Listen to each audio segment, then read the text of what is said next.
If you spend all your time doing inventory on what you lost, you will never count up what you have left.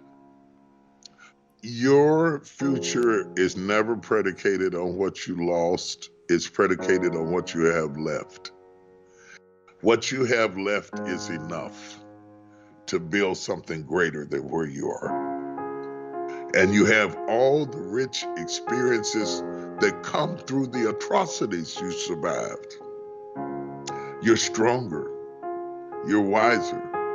You've proven things to yourself that you couldn't have learned any other way, that you could overcome everything that happened to you. So start looking ahead. Nobody drives forward looking in the rearview mirror.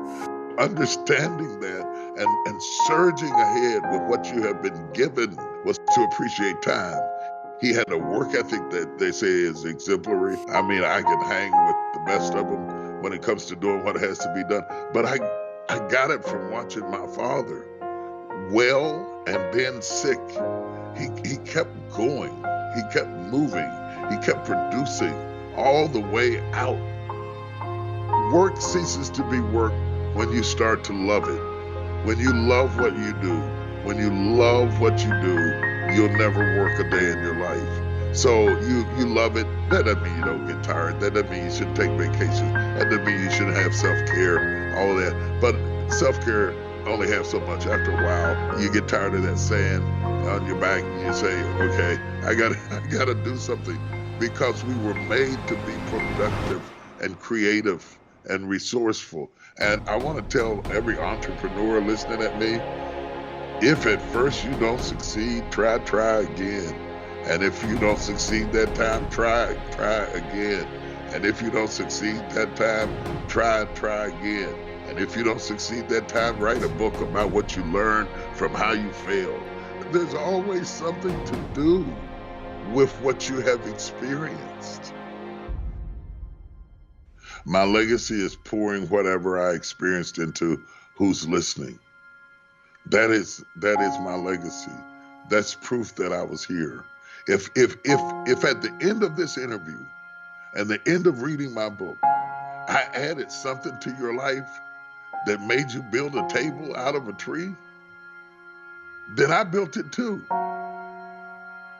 Then whenever anybody asks you about the table, you'll tell them about this guy you met and interviewed.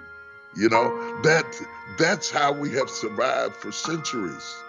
That's how my people withstood slavery and the atrocities of our lives.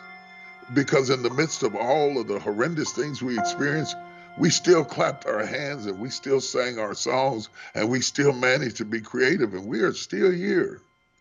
So don't tell me about trouble through hanging nooses and rapes and burnings and killings. We sang. And my legacy is that you dance and sing and survive and do something. I'm not saying that you won't have opposition and trouble and tears. I don't have to write about that. That will find you on its own. Agony will always find you on its own. It's ecstasy that has to have your address on it. So I'm sending you the potential to go beyond agony to the ecstasy of fulfilling everything you were created to be. And that's my legacy. It's in the people that heard me and read my books and saw my movies and traveled around the world with me. It's in my children.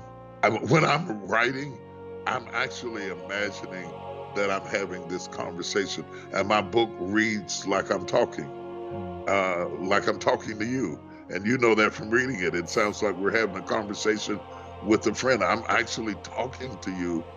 I'm through the book. I didn't drop the mic, and don't you drop it either. And something of what I said will make it into your book. And something of what you said will make it into the book of the person who read it. And that's how we have progressed for centuries and eons and millenniums, because we passed the mic, we didn't drop it. If you lose your ability to hear, eventually it will affect your ability to speak.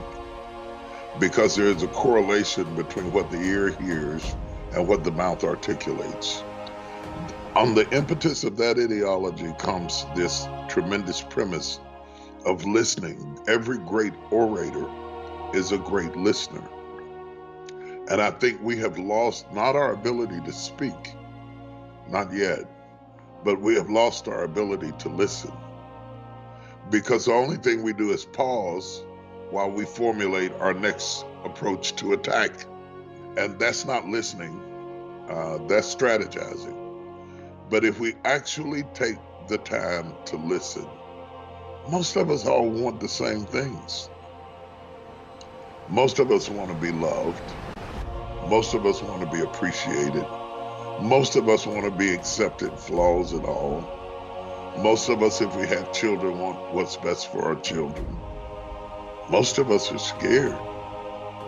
Most of us are anxious and are worried. Why can't we be friends? Why can't we communicate? We're better together than we are apart. And we don't have to agree about everything. But in the process of meeting, I found it's hard to hate somebody you understand. And in the process of meeting, your perspectives broaden, sometimes to the point that you are ejected from the tribe, because people who are not exposed are intimidated by people who are exposed. But people who are exposed, it's worth it to lose the sanctity of your citizenship and the tribe of how you describe yourself to enter into the broader world of a human experience before you die. I would hate to die in a zip code having never left the neighborhood that I was born in mentally, and not experience the world,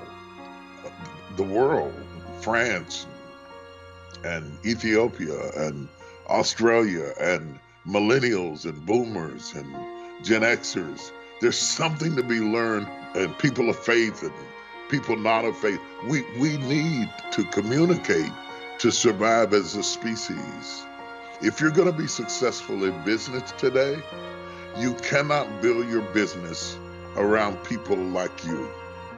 You have to build your business in a very broad, eclectic way, because the world is becoming broad and eclectic.